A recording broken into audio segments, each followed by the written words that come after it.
It started with a wrong number 1 that would change 2 lives forever. The winter wind howled through the cracked window of a small apartment on Chicago's South Side. Inside, the air was thick with the sound of a baby crying, sharp, piercing, desperate. Sarah Park pressed her hand to her chest, as if to keep her heart from breaking. The old radiator sputtered and hissed, but gave no warmth. Her breath came out in thin clouds as she rocked the tiny bundle in her arms. "Shh, Noah, Mama's here," she whispered, though the baby's cries only grew louder. The fridge was empty. The last can of baby formula was gone 2 nights ago. She'd tried everything. Worked double shifts, skipped meals borrowed from neighbors, who barely had enough themselves. Her paycheck from the cleaning job at Walker Enterprises wasn't due for another week, and tonight she'd run out of time. She looked down at Noah. His cheeks flushed red from crying, his small fists opening and closing like he was reaching for something the world refused to give him. Sarah's vision blurred. Tears burned her eyes. She picked up her phone with trembling hands. Her fingers hovered above the screen as she scrolled through old contacts until one name stopped her cold: Ryan Carter. The man who had vanished the moment she told him she was pregnant. The man who never answered a single call since. Every part of her screamed not to do it. But Noah's cries cut through that pride like glass. So she started typing. "Ryan, I know you don't want to hear from me, but I don't have a choice. Noah's crying from hunger. I just need $50 for baby formula. I'll pay you back as soon as I get my check. Please. It's not for me. It's for your son."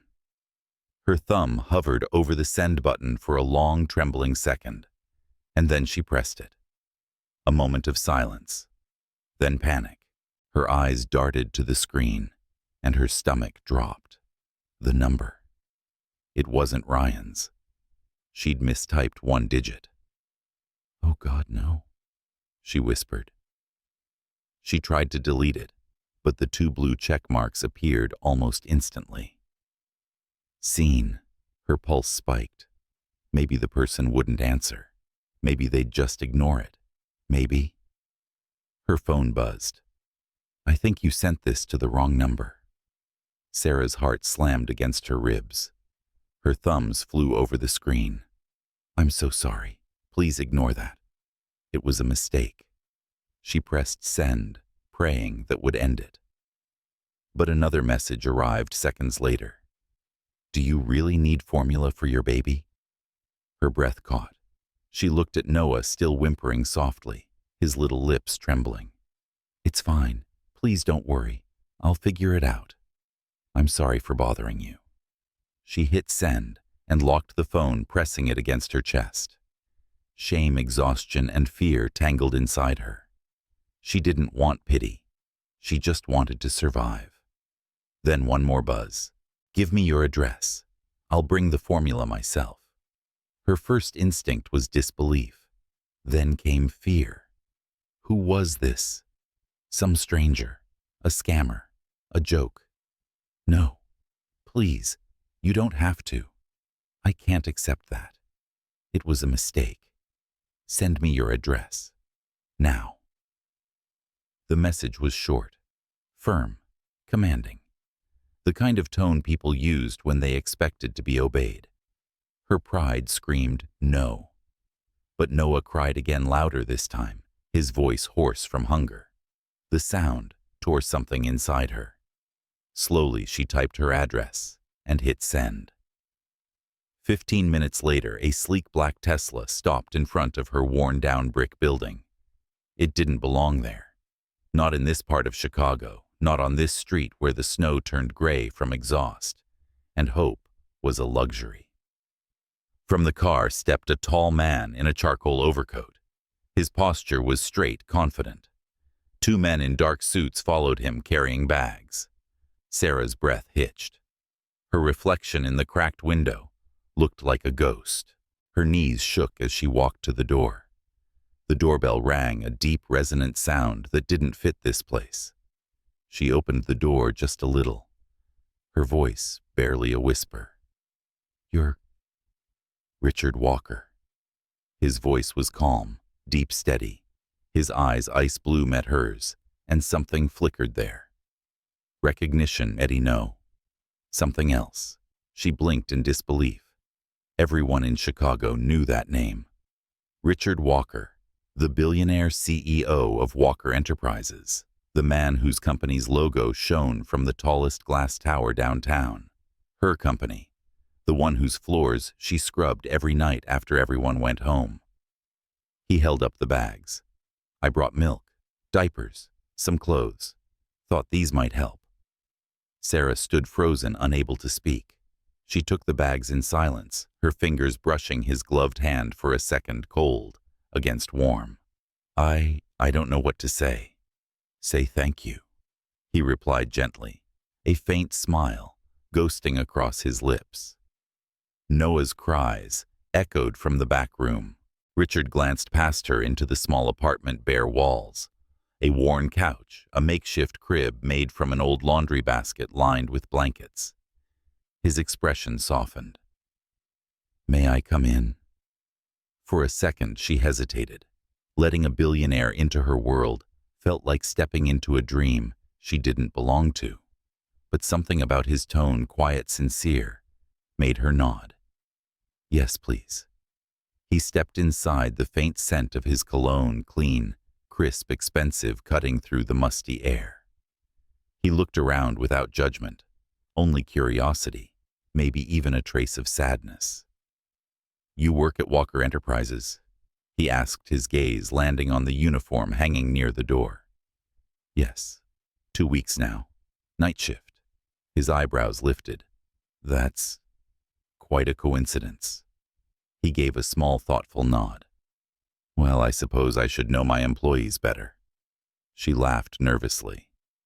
"There are thousands of us, sir. I'm just one of the invisible ones." He studied her, something unreadable flickering in his eyes. Invisible. Not anymore. For a moment, neither of them spoke. The only sound was Noah's soft breathing as he finally slept, full and calm. Richard glanced at the baby, his jaw tightening slightly. "He looks like a fighter," he said quietly. Sarah's throat tightened. "He has to be." Richard turned back to her. "Sarah, I'd like to offer you something. Not charity. An opportunity. You're smart, organized, and clearly stronger than most people I've met. I want you to stop working as a janitor and come work directly for me as my personal assistant." The words didn't register at first. Her brain refused to process them. What?" He repeated it slower this time, his gaze steady. "Work for me. In my office. A real position. A real salary. Health insurance, childcare benefits. You'll have stability, and your son will have what he deserves." Her heart raced. "Mr. Walker, I'm not qualified." "Yes, you are." He cut in gently. "I can teach skill. I can't teach heart. And you have plenty of that." She wanted to say no, to retreat into the safety of disbelief. But she looked at Noah sleeping peacefully, and something inside her broke open. "Okay," she whispered. "I'll do it." Richard smiled, faint, but real. "Good. Be at the main office tomorrow at 9. Top floor, room 28. Don't be late." He turned to leave, but before he reached the door, he looked back once more. "You have more potential than you think, Sarah. You just need someone to remind you." When the door closed behind him, silence filled the room again. Sarah sank onto the couch, clutching the baby bag to her chest. The scent of new baby formula, faint and sweet, filled the air. For the first time in months, she let herself cry, not from despair, but from something she'd almost forgotten existed. Hope. Outside, snow kept falling over Chicago, soft, endless, like a promise. And somewhere in the city's tallest tower, Richard Walker stood by the window of his penthouse office, staring into the night. For reasons he couldn't explain, he couldn't stop thinking about the woman from the South Side and the baby with his mother's eyes. Sometimes fate doesn't knock. It texts you by mistake. If this story touched you, take a moment, share it, tell someone who needs a little hope tonight. Because sometimes the smallest act of kindness can change an entire life. Morning came too soon. Chicago's skyline glimmered like silver glass under the weak sun, but Sarah barely noticed. She had been awake since dawn, her nerves buzzing, her stomach tied in knots. The memory of last night still felt unreal. Richard Walker showing up at her door, his voice calm, but commanding his kindness, unsettling. It couldn't be real, could it? Maybe it had been a dream born of exhaustion, but the bags of formula and diapers by the crib said otherwise. She stood in front of the cracked mirror, smoothing the wrinkles from her only white blouse. It wasn't fancy, but it was clean. The black slacks she wore were slightly too loose, the shoes scuffed but polished. She tied her hair back tightly, trying to look composed, professional, like someone who belonged in an office instead of behind a mop bucket. In the crib, Noah slept peacefully, his small chest rising and falling, his cheeks round and warm. For the first time in months, he wasn't crying from hunger. She touched his little hand gently and whispered, "Mommy's got this." The words trembled in the air, half prayer, half promise. By 8:30, she was already on the subway, surrounded by strangers in suits, clutching their coffee cups, scrolling through phones. No one looked at anyone.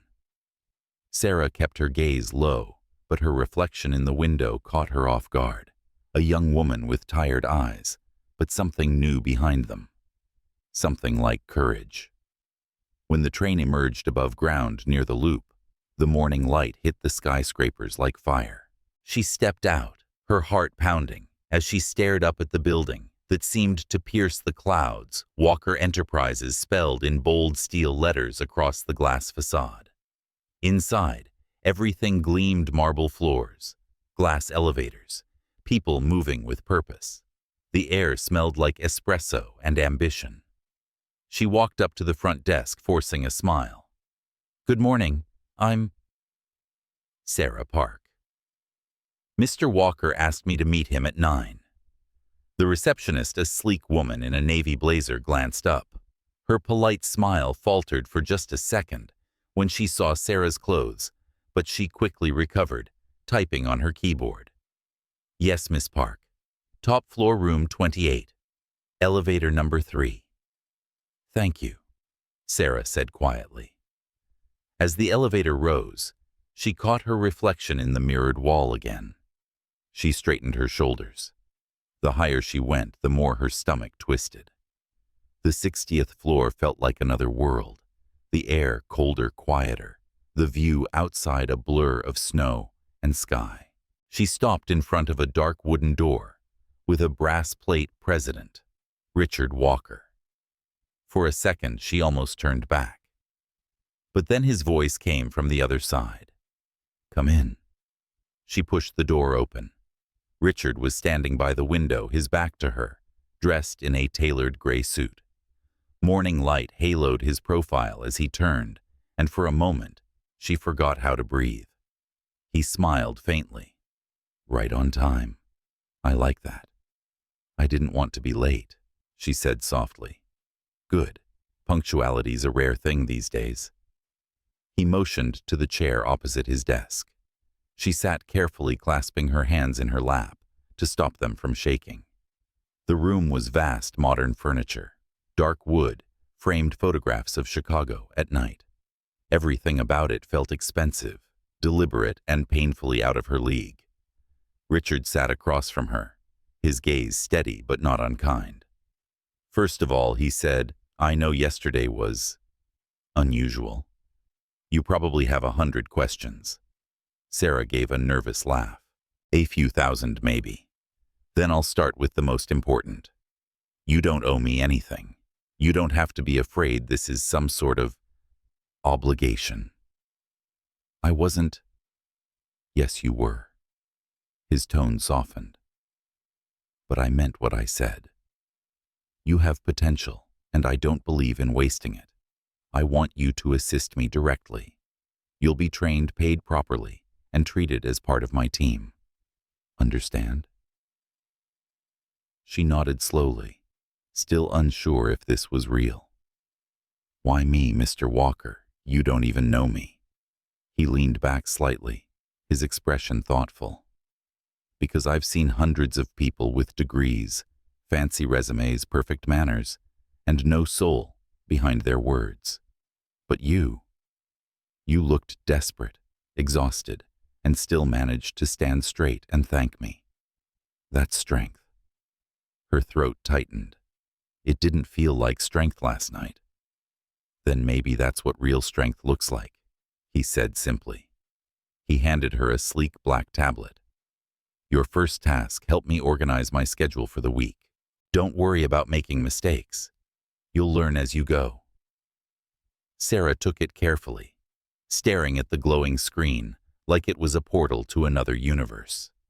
The interface was complicated, endless meetings, project deadlines, investor calls. But she absorbed every detail, her fingers moving quickly. Richard watched her with quiet curiosity.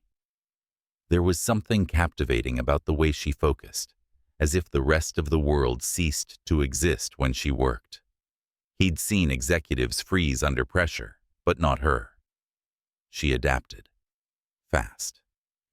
By lunchtime, she was exhausted, but exhilarated. She'd already learned how to manage his email queue filter calls and handle his internal memos. A few secretaries on the floor whispered when she walked by, surprised, skeptical, but Sarah ignored them. When she brought Richard his coffee, he smiled. No sugar. You remembered? I pay attention, she said. He looked at her for a moment longer than necessary. Yes, you do. The rest of the afternoon passed in a blur. Richard met with department heads, while Sarah sat quietly in the corner taking notes. He spoke with calm authority, his words measured precise. She saw how people looked at him, with respect, with fear. But when he glanced her way, his gaze softened almost imperceptibly. At 5, most employees left. The city lights began to bloom below the windows. Richard was still at his desk, scrolling through reports when Sarah hesitated at the door. Mr. Walker, I can stay if you need help finishing that. He looked up, surprised. It's your first day. You should go home. I don't mind. He studied her for a long moment, then nodded toward the chair beside him. All right then. Let's finish it together. For the next hour they worked side by side, their shoulders almost touching. She noticed the faint lines near his eyes when he concentrated, the way his hands moved, decisive, confident, yet oddly gentle. There was something human beneath the perfection of his suit, something tired and alone. When they finally closed the last file, he leaned back and sighed quietly. You're efficient, Miss Park, and fast. She smiled, faint but genuine. When you've cleaned 30 floors in one night, you learn to move quickly. He laughed softly, the sound low and unexpected. I suppose so. As he stood, she rose too. Thank you, Mr. Walker, for this chance. He shook his head. Don't thank me yet. I expect a lot from people I believe in. The words lingered between them, heavier than they should have been. In the elevator down, Sarah caught her reflection again. Same clothes, same tired eyes, but something inside her had shifted. For the first time in years, she didn't feel invisible. That night when she returned to her apartment, Noah was awake, cooing softly in Mrs. Margaret's arms. The older woman smiled. He's been good all day. You look different, dear. Sarah kissed her son's forehead, whispering, maybe today was the start of something new. Across the city, In a penthouse that overlooked the frozen lake, Richard Walker stood by the glass wall staring out into the dark. He tried to focus on the reports on his desk, the deals waiting for signatures, but his mind wandered back to the woman with trembling hands and eyes that held too much history. He told himself it was curiosity, responsibility, gratitude maybe, but deep down, something quieter whispered that it was none of those things. It was the beginning of something he couldn't quite name, and that terrified him more than he cared to admit. The third week at Walker Enterprises changed everything. By then, Sarah had learned to walk through the gleaming marble lobby without shrinking. The security guards greeted her by name. The receptionist who once eyed her clothes with quiet judgment now offered a polite smile each morning. But still, every time she stepped out of the elevator onto the executive floor, the weight of where she was pressed down on her like a second skin. It wasn't just a job, it was an entirely different world. One of glass walls, whispered deals, and people who smiled without warmth. She'd seen assistants with designer heels click past her, their perfume filling the air like a declaration of power. She was still the outsider, the anomaly, the woman who came from nothing, suddenly sitting beside the most powerful man in the building. Richard Walker didn't seem to notice how the others looked at her, or maybe he did and simply didn't care. Most mornings he arrived before anyone else. He liked silence before chaos. Sarah had started doing the same, arriving half an hour earlier to prepare his schedule, sort his correspondence, and line up his coffee black, strong no sugar. By the time he entered, everything was in order, and their day began with quiet efficiency. He'd greet her with that measured tone of his calm, precise, never overfamiliar. "Morning, Miss Park. Good morning, Mr. Walker." Sometimes that was all. But every now and then, there was a flicker of something softer in his voice. Her desk sat just outside his glass office, close enough that she could hear his voice during calls, calm when others might shout, cold when he needed control. But when he spoke to her, even briefly, his tone shifted. It wasn't warmth exactly, but respect. A kind of stillness.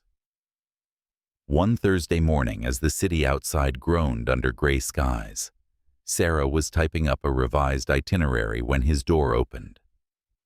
"Do you have a moment?" She looked up quickly. "Of course." He motioned for her to follow. "There's a client meeting at 11, and I'd like you to sit in." Her eyebrows lifted. "Me, but I'm not." "You'll take notes. Observe." His lips curved just slightly. "You might learn something about how this place really works." The conference room was a world of polished wood and glass, overlooking the frozen lake. Men in suits and women in tailored dresses filled the space with expensive laughter. Sarah stood quietly beside the wall, notebook in hand. Richard's presence commanded the room. He didn't raise his voice, didn't push. He simply was the center of gravity. Everyone else orbited around. When one of the executives from the rival company tried to corner him into an unfavorable deal, he leaned back in his chair and said with soft steel, "If I wanted to sell dignity for numbers, I wouldn't be sitting in this chair." There was silence, then quiet agreement. The meeting ended with handshakes and smiles that didn't reach the eyes. As they walked out, Sarah glanced at him. "You don't let people intimidate you, do you?" He gave a small laugh, rare and genuine. "I learned early that power isn't about how loud you speak. It's about how calm you stay when everyone else is losing control." Something in the way he said it made her wonder what kind of storms he'd weathered to learn that.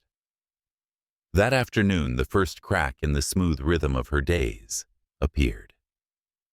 As Sarah waited for an elevator, she overheard two senior assistants whispering behind her. "I still can't believe she's up here," one said. A janitor, working next to him. Maybe she's got connections, the other muttered, smirking. Sarah pretended not to hear. She stepped into the elevator, eyes forward, but their laughter followed her down the hall like a shadow. That night she stayed late organizing the next day's documents.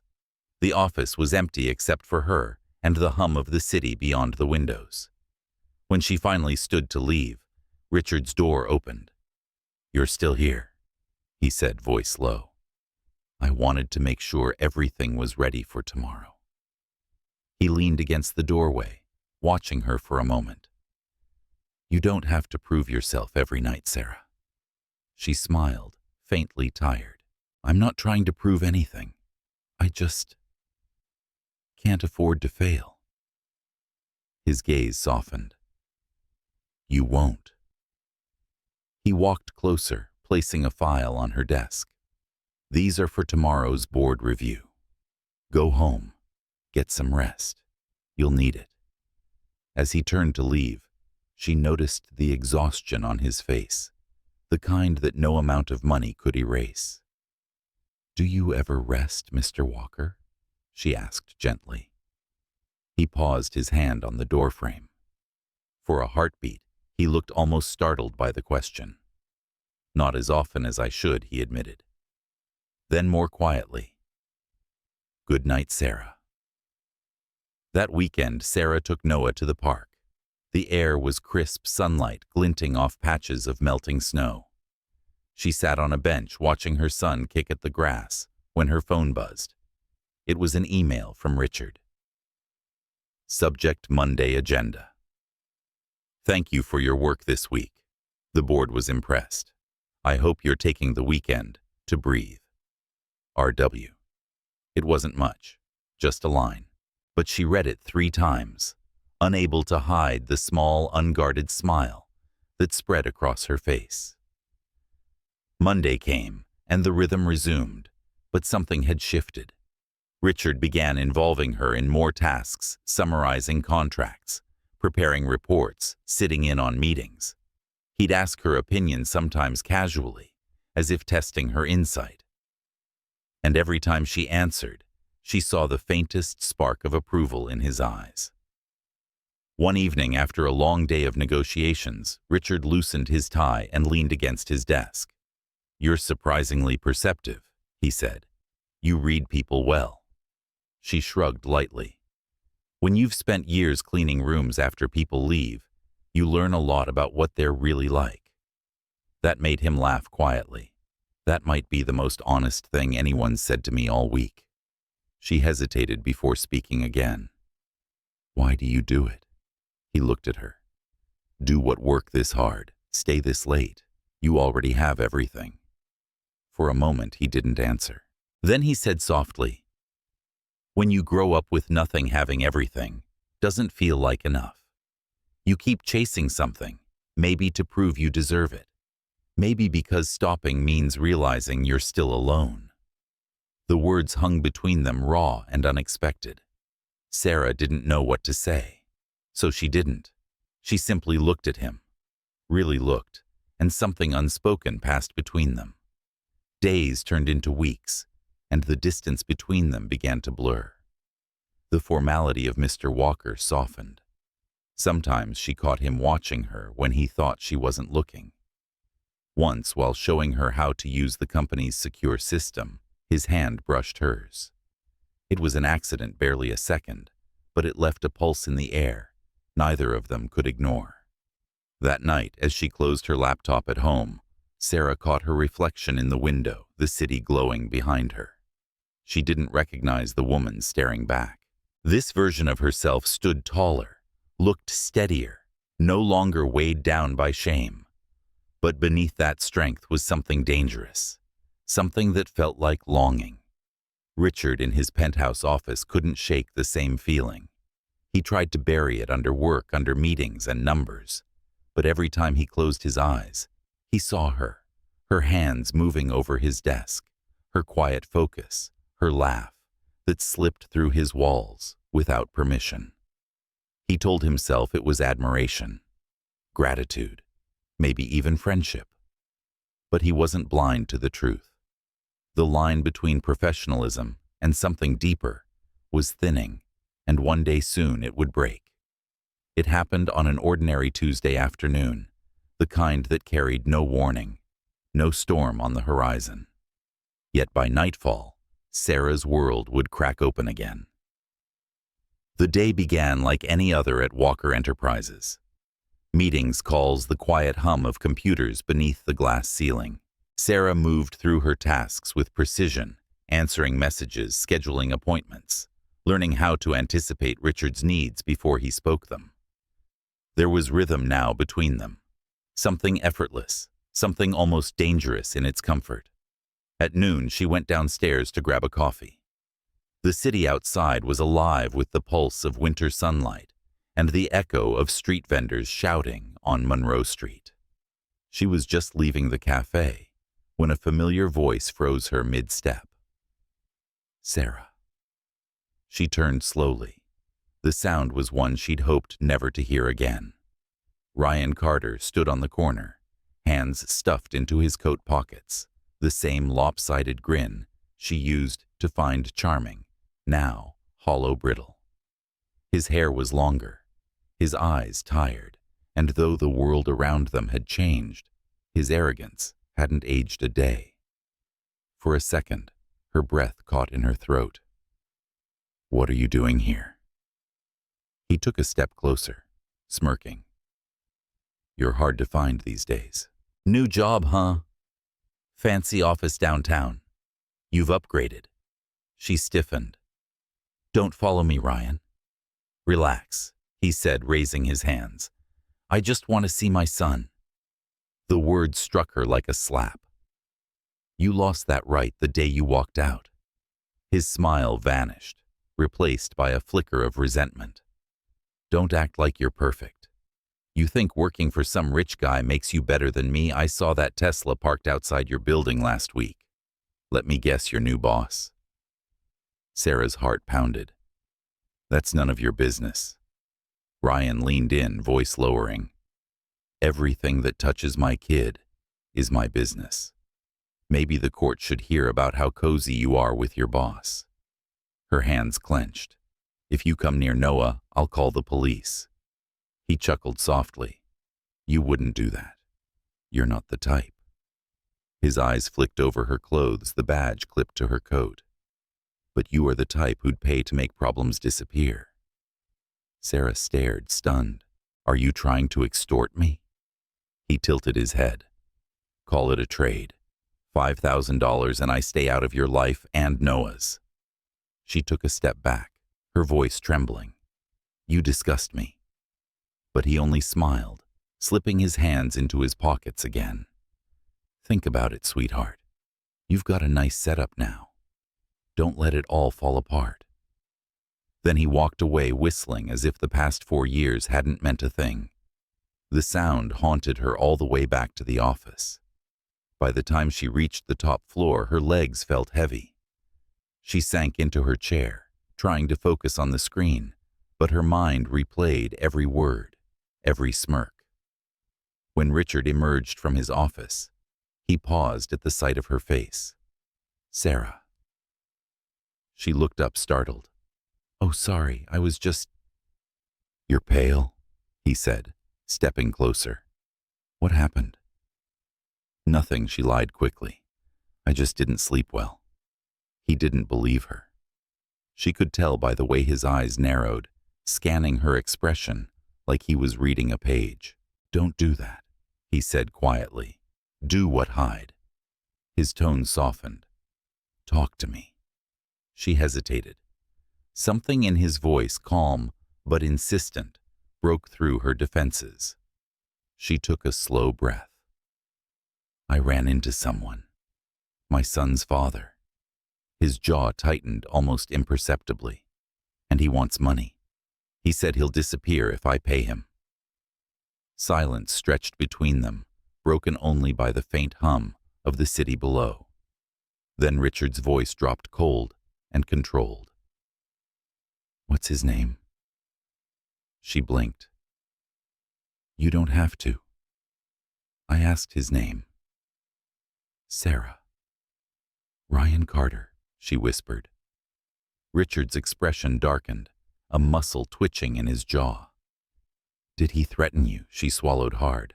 Not directly, but I'm scared, Richard. He knows where I live. He turned away for a moment, his hand tightening around the edge of his desk. When he faced her again, the restraint in his voice barely masked something deeper fury. You're not going back there tonight. What, you'll stay in one of the company apartments near the Loop. I'll have security drive you and your son. Richard. That's too much. It's not a request, he said firmly. Then softer. Please, let me help. There was no commanding edge in his eyes now, only quiet concern, the kind that left her defenseless. She nodded. Okay. That night, a black SUV waited outside her building. Noah slept in her arms as she climbed inside. The city lights blurred past the window, neon reflections streaking across the glass, like ghosts of everything she was leaving behind. The company apartment was modern and spotless, with wide windows overlooking the city. When the driver left, silence filled the space. Sarah tucked Noah into the crib they'd prepared and stood at the window, staring out at the skyline. Somewhere beyond those towers, Richard was still in his office, probably working, probably pretending the world didn't weigh on him. Her phone buzzed. A text. RW. Let me know when you're settled. Sarah, we're here. Thank you for everything. RW. You don't have to thank me. You deserve safety, Sarah. She read the words twice, feeling something stir in her chest that had nothing to do with gratitude. The next morning when she arrived at work, Richard was already in his office. He didn't bring up Ryan, and she was grateful. But the air between them had changed, charged with something unsaid. Midday, during a strategy meeting, she caught him glancing at her. Once, then again, as if checking that she was still there, still safe. Their eyes met, and for a fraction of a second, the rest of the room disappeared. That evening, after the office emptied, he asked her to stay. Just a quick review, he said, but the tone carried more weight than the words. They sat side by side, going through documents. His sleeve brushed her hand once barely a touch, yet it sent a ripple through her body. When she finally looked up, he was already watching her. Thank you, she murmured. For what? For caring. He exhaled slowly, looking away. Don't thank me for that either. It's not something I can help. The silence that followed wasn't awkward. It was heavy, electric, like the air before lightning. A sudden knock broke it. The door opened, and David Chen, Richard's head of security, stepped in. Sorry to interrupt, sir. We caught someone loitering near the Loop apartments. A man matching the description you gave. Sarah froze. Where is he now? Richard's voice turned to steel. CPD has him. He's being questioned. Good. Keep me updated. David left, closing the door behind him. The silence returned sharper this time. Sarah's pulse pounded. He really came back, she whispered. Richard stood slowly, walking toward her. You're safe. He won't get near you or Noah again. Her eyes filled before she could stop them. Why are you doing this? She asked softly. He stopped a step away.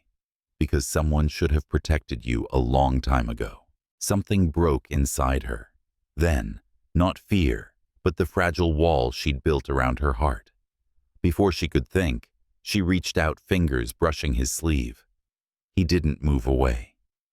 For a moment, the city outside disappeared. It was just the two of them. The hum of their breath, the faint buzz of electricity in the air, the ache of something they both knew they shouldn't want. But Richard stepped back, first, his eyes clouded with restraint. Go home, Sarah, he said quietly. Get some rest. She hesitated, then nodded. Good night, Richard.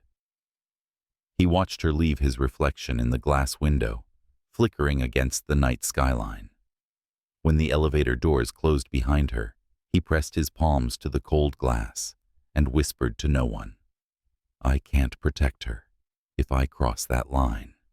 The following morning, the Chicago skyline bled into a hazy gold as the first light crawled over the lake. Inside the Walker Enterprises penthouse, Richard stood by the window, coffee untouched, his reflection fractured against the glass. He hadn't slept much, not after what happened the night before. The image of Sarah, terrified but defiant, lingered in his mind like a ghost he couldn't let go of. He'd dealt with crises before. Corporate takeovers, multi-million-dollar lawsuits, hostile investors. But none of those had made his pulse race the way it did when she was near danger. This wasn't business. This was something far more personal, something he was trying and failing to control. Down on the street, Sarah walked briskly toward the building, the cold wind biting at her cheeks. Her coat was buttoned tight, her steps steady, but her mind was anything but calm. She hadn't stopped replaying the moment security caught Ryan near her apartment. It wasn't just fear anymore, it was exhaustion, a bone-deep fatigue from always waiting for the next disaster to happen. Yet beneath the anxiety, there was something else, the lingering warmth of Richard's voice telling her, "You deserve safety." When she entered the office, Richard was already in a meeting with the legal department. Through the glass walls, she could see the tension in his shoulders, the sharp lines of his jaw as he listened to his team discuss a sudden financial discrepancy that had appeared in one of the company's accounts. She caught snippets: unexplained transfers, internal authorization, possible fraud. A chill ran down her spine. An hour later, when the meeting ended, Richard called her in.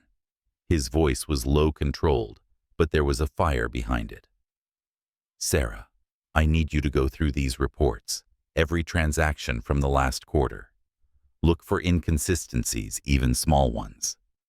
She nodded, pulling the files toward her. "You think someone's stealing?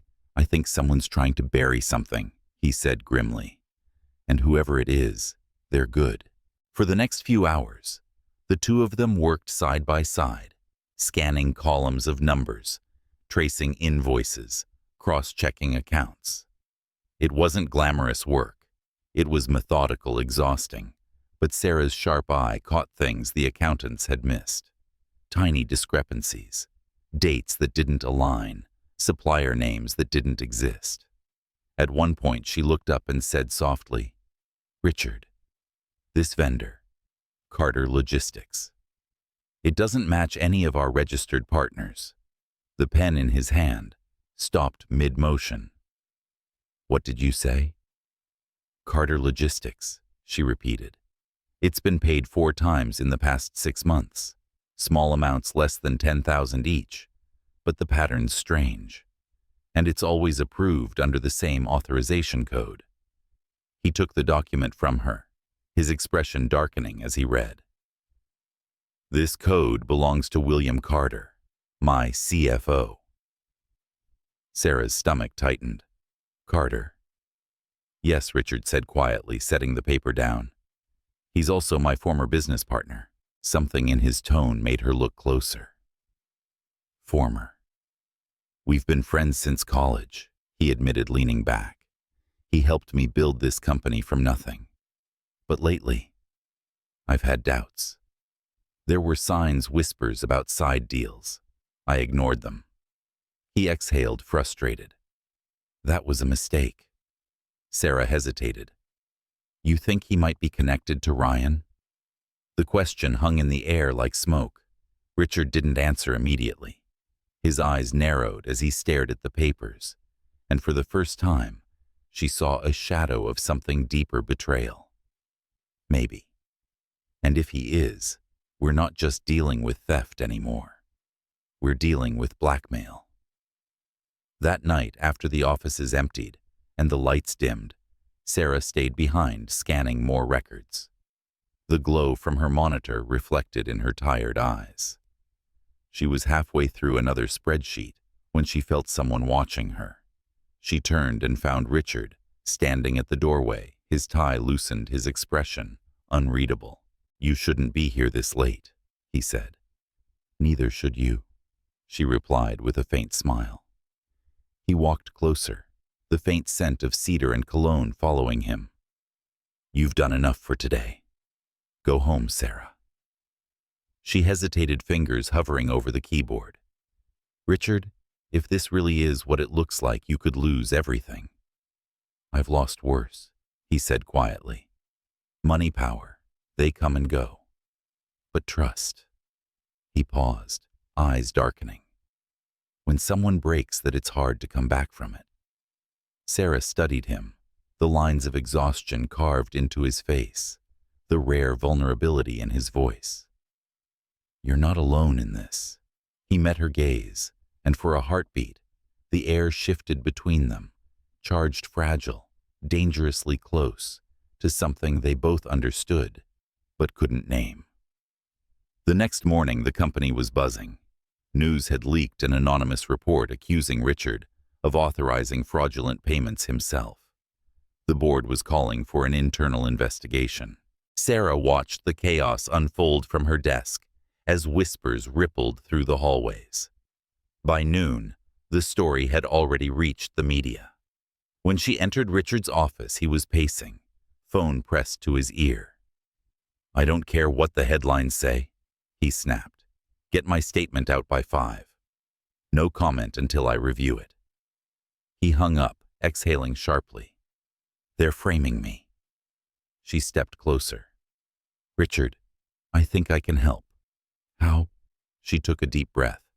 "I checked the system logs. The authorization code used for those payments was cloned.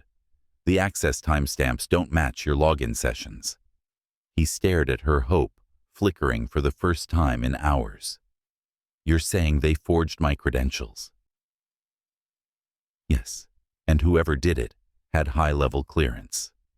Richard moved around the desk, standing close enough that she could feel the heat of his body. "Sarah, do you realize what you've just done? You may have saved my name." She flushed slightly. "I'm just doing my job." "No," he said softly. "You're doing far more than that." The air grew still. For a long moment, neither of them spoke. His hand brushed hers accidentally, maybe, but neither pulled away. Then his phone buzzed again, shattering the moment. He answered, his tone shifting instantly. "Walker." A pause. Then his face hardened. "What do you mean? She's been contacted." Sarah froze. "What happened?" He lowered the phone slowly, his voice low and dangerous. "Ryan called the front desk this morning. He asked for you by name." Her heart dropped. How does he even know where I work? Richard's jaw tightened. "Because someone told him. And I'm starting to think William isn't just stealing from me. He's feeding information to the wrong people." The walls of the office seemed to close in. Sarah's hands trembled slightly, but she forced herself to stand tall. "What do we do?" He looked at her, his expression steady despite the storm brewing beneath. "We find proof. We expose them both. But from now on, you don't go anywhere alone. Not until this is over." Outside, the wind howled across the skyscrapers, bending the streetlights until they flickered like dying stars. Inside, two people, one powerful, one ordinary, found themselves bound by more than circumstance. For Sarah, it was survival. For Richard, it was something deeper, a realization that somewhere between the danger, the lies, and the fragile calm of her presence, he had found something he couldn't afford to lose. And though neither said it aloud, both understood one truth. The fight was no longer just about the company. It was about loyalty, love, and the kind of trust that could either save them or destroy them completely. Rain came to Chicago that night without warning. The kind that falls in silver sheets, washing the streets in reflections of headlights and neon. Inside the penthouse, Richard stood near the floor-to-ceiling windows, the skyline mirrored in his glass of whiskey. Each sip burned slow, grounding him in the silence that had followed the storm of the past few days. His empire, the company he had built from nothing, was now hanging by a thread, its reputation poisoned by whispers, forged numbers, and betrayal. And through it all, the only person he trusted sat just a few rooms away, working late, as always. Sarah's soft hum reached him before he saw her. She was sitting on the couch, her laptop open, documents scattered across the table. The faint light from the lamp brushed against her dark skin, warm and glowing against the storm-gray night. She didn't notice him at first, lost in the rhythm of typing, her brows drawn in focus. "You should rest," Richard said quietly, his voice breaking the hush. She looked up, startled, then smiled faintly. "I could say the same to you." He crossed the room and set the glass down beside her. "You've done more than enough today. You've been working for 12 hours straight." Her eyes softened, but her tone carried quiet defiance. "If I stop now, my mind will just go in circles. At least this makes me feel like I'm helping." "You've already helped," he said, his voice gentler now. "You found the key evidence that links the forged transfers to William. The FBI has enough to start a formal investigation. It's only a matter of time." Sarah leaned back, exhaling. "Time feels dangerous lately." Richard looked at her, really looked. There was something about the way she carried her fear. She never let it show as weakness. It came out as focus, as determination, as grace under fire.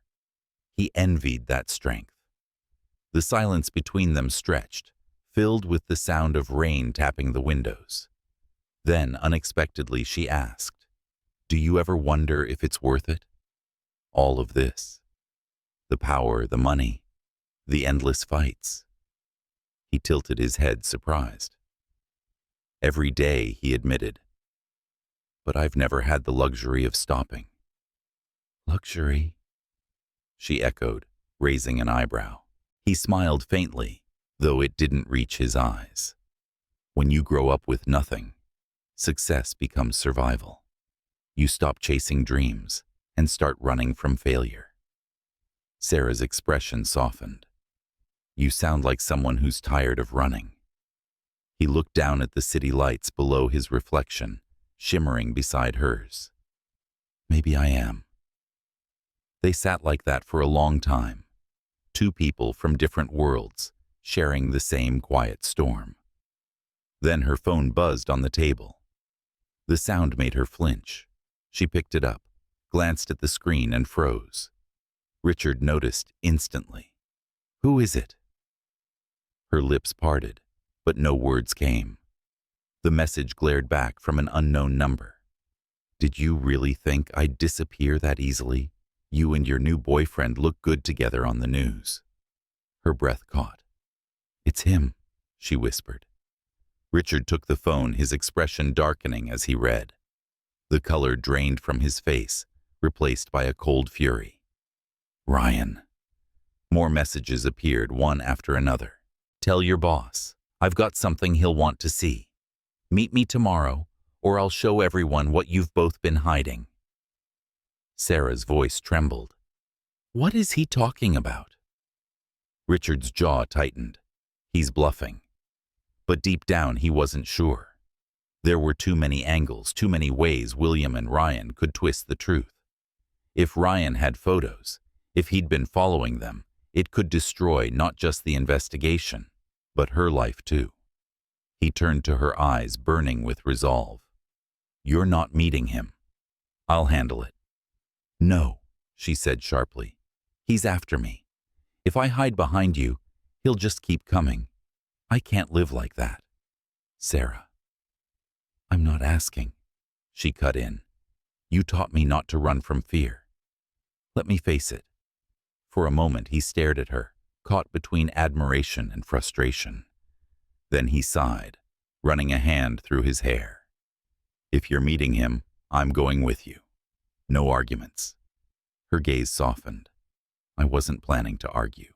The rain outside grew heavier, drumming against the glass like a heartbeat. The next morning, the air carried the damp scent of the storm. They met Ryan in a diner on the city's south side, a quiet, forgotten place where the smell of burnt coffee and old grease hung in the air. Sarah sat at the booth first, her hands clasped in her lap. Richard sat across from her, silent, watchful. Ryan arrived late, his smirk already in place. "Well, this is cozy," he drawled, sliding into the seat across from them. The boss himself. "Didn't think I'd get such an audience." Richard's voice was calm but cold. "You have 30 seconds to explain why you're here."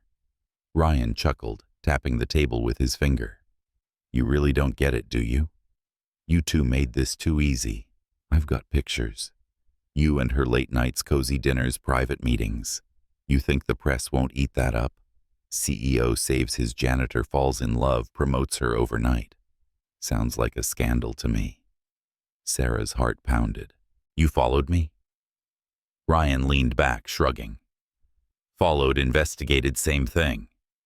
You can thank your CFO for the tip. He's got quite the network." Richard's composure cracked for a second, the flicker of realization flashing in his eyes. "William." Ryan grinned. "Bingo." Richard leaned forward, his tone deadly calm. "How much?" 10 million, Ryan said, without hesitation. "Split it however you want. You pay and I disappear. Forever." Sarah's voice shook. "You're out of your mind." Ryan smirked. "Maybe, but I'm also the only one holding all the cards." Richard stared at him, silent for a long time. Then quietly he said, "No, you're holding a few. And you've just lit it." Ryan frowned. "What?" Before he could finish, the sound of sirens cut through the air outside. In seconds, 2 unmarked cars pulled up to the curb. FBI agents entered, the diner, badges raised. Ryan Carter, one of them, called. "You're under arrest for blackmail, harassment, and conspiracy to commit fraud." Ryan's smirk vanished. "What the hell is this?" Sarah sat frozen as the agents cuffed him. Richard didn't look away, his expression unreadable. "You should have known," he said quietly. "The moment you threatened her, I made sure every word you sent was forwarded to federal investigators. Enjoy prison." Ryan twisted in anger as they dragged him out. "You think this is over? William's not done. He's coming for you both." His voice echoed through the diner until it was swallowed by the sirens fading down the street. Sarah sat in silence, her hands trembling. "You knew this would happen," she whispered.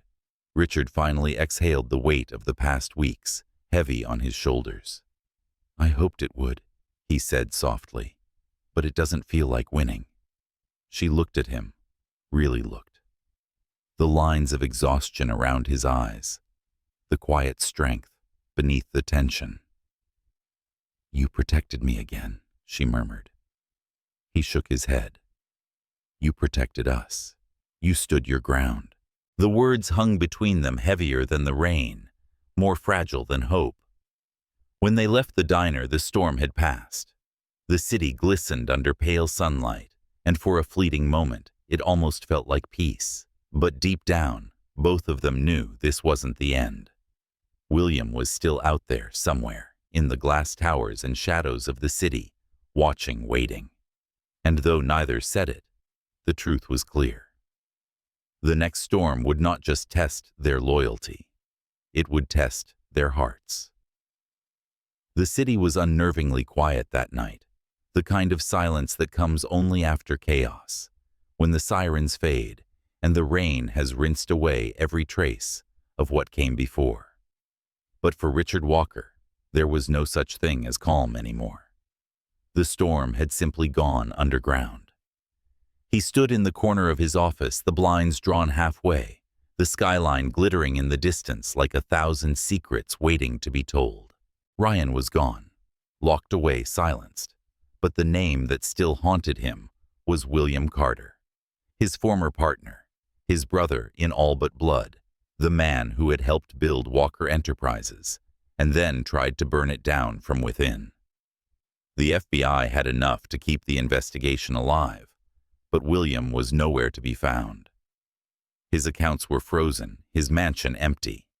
It was as if he had evaporated into thin air. And Richard knew men like William didn't vanish. They waited. Down the hall, Sarah worked quietly in the glass-walled operations office. The dim light traced the curve of her face, the faint concentration in her eyes, as she organized the forensic reports from the financial audit. It had been 2 weeks since Ryan's arrest, but the tension had never really left her shoulders. She looked up when Richard appeared in the doorway. "You're still here," she said softly, though she already knew the answer. He leaned against the frame, arms crossed. "So are you." She smiled faintly, but her voice was tired. "I'm trying to prove I belong here." He stepped closer, his gaze steady. "Sarah, you don't have to prove anything. Not to me." Her lips parted, but before she could reply, a knock at the main door cut through the quiet. Richard frowned. "It's after midnight." The knock came again, louder this time. He exchanged a glance with Sarah, a flicker of unease passing between them. She set her files down while he moved toward the door. When he opened it, a delivery man stood there, rain still dripping from his cap. "Package for Mr. Walker." Richard took it, signed automatically, and shut the door. The box was small, too small to mean anything, and yet something about it made the hair on his arms rise. He set it on the table, cut the seal, and peeled back the flaps. Inside was a single flash drive and a folded note. No return address, no logo. Just one word scrawled in red ink: "Kiss me." Sarah's face drained of color. "It's him." Richard didn't answer. He plugged the drive into his laptop. A single video file appeared, titled "Insurance." He double-clicked. The footage opened to a dimly lit office, his office, their office. William sat in his chair, leaning back with an easy smirk, swirling a glass of scotch. "Well, Richard," the recording began, "if you're seeing this, congratulations. You found my little gift. I figured you might, after you threw me to the wolves. But don't worry, old friend. I'm not done with you yet.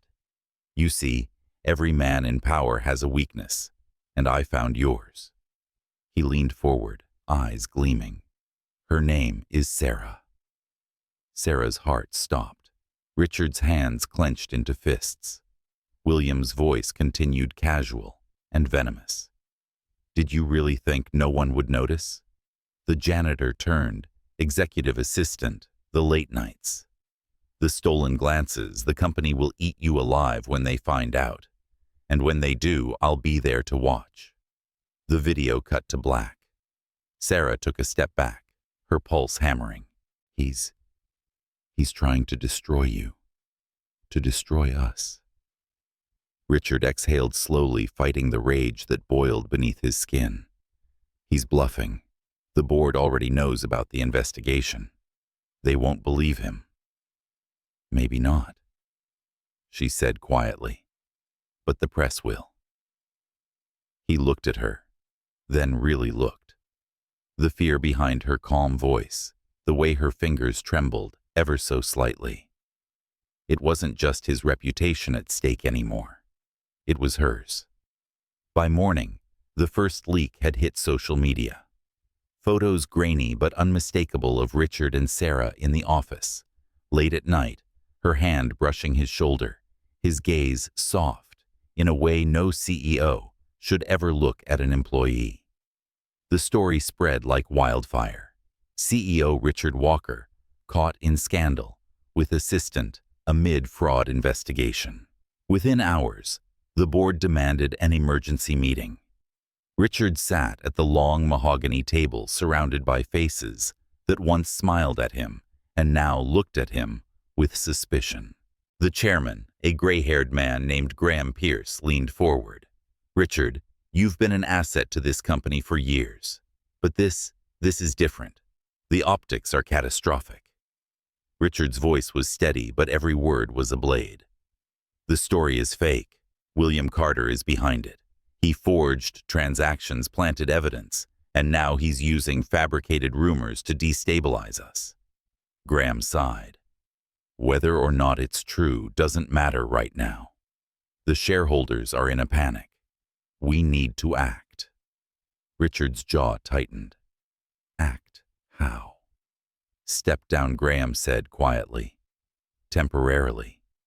Until the investigation clears your name. The words hit him harder than he expected. Around the table, no one spoke. Not a single person defended him. When he walked out of the room, the walls seemed to close in. The empire he had built, the legacy he had poured his life into, was slipping through his fingers. Sarah was waiting for him outside the boardroom, anxiety etched into every line of her face. What happened? He didn't answer, just kept walking until they reached his office. Then he finally spoke, his voice hollow. They've suspended me. Her heart sank. Richard? He turned to her, eyes dark but calm. This isn't your fault. Yes, it is, she whispered. If I hadn't been here, if I hadn't sent that text months ago. Don't, he said sharply, then softened. Don't rewrite the past to punish yourself. You didn't ruin my life, Sarah. You saved it. Tears welled in her eyes, but she blinked them back. What are you going to do now? He glanced toward the window, the city stretching endlessly below. Find him and finish this. That night, as the city lights shimmered through the rain, Sarah packed the last of her files into a box. The office felt different now, empty, stripped of warmth. She lingered by the desk, running her fingers across its smooth surface, remembering the laughter that had once filled the silence here. When she turned to leave, Richard was standing in the doorway. No tie, no pretense, just a man caught between fury and heartbreak. You're leaving, he said quietly. I think it's better this way, she replied, her voice steady though her chest ached. If I stay, they'll use me against you. He stepped closer, each word weighted with unspoken emotion. They already did. The air between them was electric grief and longing woven together. She wanted to tell him everything she felt, everything she'd tried to bury under professionalism and fear. But instead she whispered, I don't want to make this harder. He gave a small broken laugh. Sarah, it was never easy. For a moment neither moved. Then he reached out his fingers, brushing a loose strand of her hair, his touch barely there, but enough to make her tremble. Where will you go? He asked. I don't know, she admitted. But maybe I need to figure out who I am without all this chaos. He nodded slowly, his throat tightening. If you ever need anything, I know, she said softly. You'll be there. And then she left. The sound of the elevator doors closing was quiet final. Richard stood there long after she was gone, the city roaring silently below. For the first time in years, he felt small, not as a CEO, not as a man of power, but as someone who had finally realized that love once found could be the one thing he couldn't control, couldn't save, and couldn't replace. But as the rain began again, washing the glass in streaks of silver, he made himself a promise. He would find William. He would clear her name. And somehow, when it was all over, he would bring her back. 3 months passed before Sarah saw him again. Chicago had moved on as if nothing had happened, snow melting into spring headlines, fading into new scandals, the city once more dressed in its restless rhythm. But for her, time had changed its pace. It no longer raced. It lingered suspended between the ache of what she had lost and the fragile hope of what might still be found. She had left Walker Enterprises the week after Richard's suspension, moving to a quiet suburb near Evanston, where Noah could sleep without sirens. She took a modest job at a community foundation, managing donation records and outreach programs. It was honest work, humble, even, but peaceful. Some nights, she still dreamt of him, of the way he'd looked at her across that office, filled with glass and secrets. She'd wake up in the dark with her heart racing, his name caught on her breath, and she'd remind herself that what they had was never meant to survive the world they came from. Then one morning, everything changed again. It started with a headline: William Carter arrested in federal fraud sting evidence clears Walker of wrongdoing. The article spread fast. His name restored the company's stock, soaring investors calling it a return to honor. Sarah sat at her kitchen table staring at the screen, her hand trembling around her coffee cup. He'd done it. Against all odds, Richard had kept his promise. She didn't know whether to smile or cry. Part of her wanted to reach out to send a single message: "I'm proud of you." But she didn't. Because what could she say after walking away? After leaving him standing in that empty hallway, with everything unspoken between them? That evening, when she picked Noah up from daycare, he was holding a small toy car, a sleek black model with silver stripes. "Mr. Walker gave it to me," he said, cheerfully. Sarah froze. "What?" Her heart began to hammer. She turned and saw him standing by the gate, hands in his coat pockets, watching her with that same steady calm that had once unraveled her completely. Richard. He looked different, older somehow, more tired, but in his eyes was that same quiet certainty she remembered. For a long moment, neither of them moved. Then he smiled faintly. "Hey, Sarah." Her voice barely came out. "How did you find me?" He stepped closer, his tone soft. "I didn't have to. You never really left my mind." Noah ran up to him, holding the toy proudly. "Thank you, Mr. Walker." Richard knelt, ruffling the boy's hair. "You're welcome, buddy. You take care of your mom for me." "Okay." Sarah's breath hitched. She wanted to tell him not to say things like that, to stop being kind, stop being the man she couldn't stop loving. But the words died somewhere in her throat. When Noah ran ahead toward the car, Richard looked back at her. "Can we talk?" She hesitated, then nodded. They walked along the edge of the park, the city glowing gold in the distance. The wind off the lake carried the faint smell of rain and lilacs.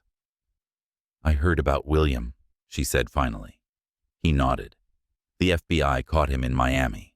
Offshore accounts, forged identities, everything we suspected. They found a hidden archive of his correspondence with Ryan, too. That's how they linked the blackmail." Her chest tightened. "So it's over." He exhaled. "Legally, yes. But the fallout." He gave a weary smile. "You know how it works. People remember the scandal longer than the truth." She looked up at him. "Then why are you here, Richard? You could have started over anywhere. New York, London. Why come back?" His answer came quietly, simply. "Because this is where you are." For a heartbeat, the world stood still. The sound of the city faded, the wind caught in the branches above them. She turned toward him, her eyes wide with something between disbelief and longing. "Richard, don't. I need to say this." He interrupted, voice low but firm. "When you left, I thought it was the right thing. I told myself it would protect you. But every day after, I kept looking for your face, in every crowd, hearing your voice in every empty room. I built my life on control, Sarah. But you ruined that in the best possible way." Tears stung her eyes before she could stop them.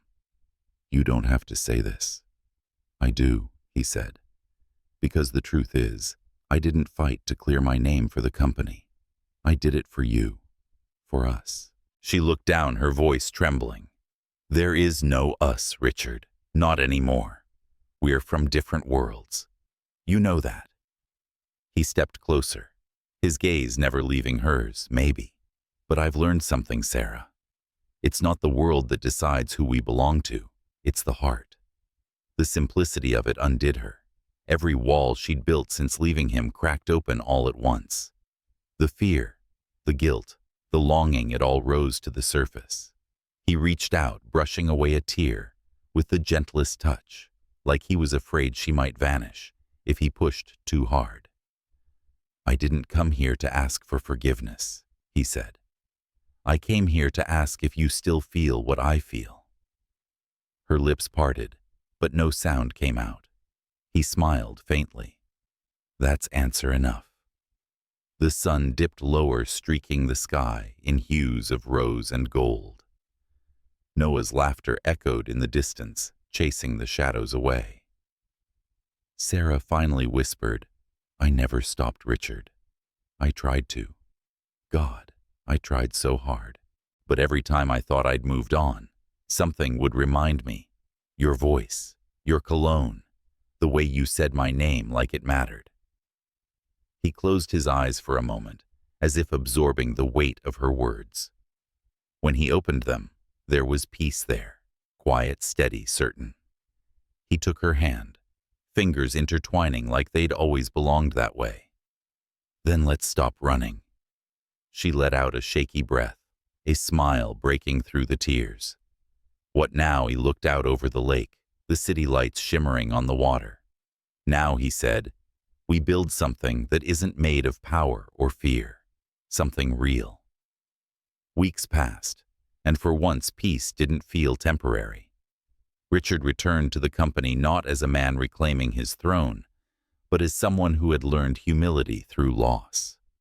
He rebuilt what William had broken, not with arrogance, but with integrity. And he made sure Sarah's name was cleared publicly, giving her the recognition she deserved.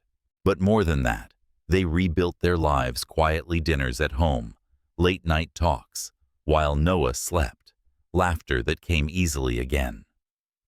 Sometimes when they walked through Millennium Park on weekends, people would still whisper about the scandal, about the story that had nearly destroyed them. But neither of them cared anymore. They had faced worse.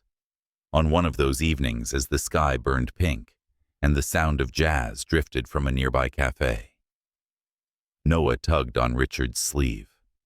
Are you gonna marry Mommy? Sarah froze, startled, but Richard only smiled, looking down at the boy. What do you think? Noah grinned. I think you already did. You just forgot to tell her. Sarah laughed, really laughed, the kind she hadn't felt in years, and in that moment, all the heaviness that once shadowed them lifted. Later, when they stood at the edge of the lake, Richard slipped his arm around her shoulders. He's right, you know, he murmured. She leaned against him, eyes glistening in the twilight. About what? That I already belong to you. The wind off Lake Michigan carried the scent of spring and the promise of something permanent. She turned, kissed him softly, and whispered, Then don't ever forget it. The city lights shimmered behind them, reflected on the calm water. For once, there were no more secrets, no more battles to fight, only the steady rhythm of love that had survived everything meant to destroy it. And as they stood there hand in hand, Sarah realized something she had never dared to before. Sometimes the wrong number, the wrong message, the wrong beginning leads you exactly where you were always meant to be.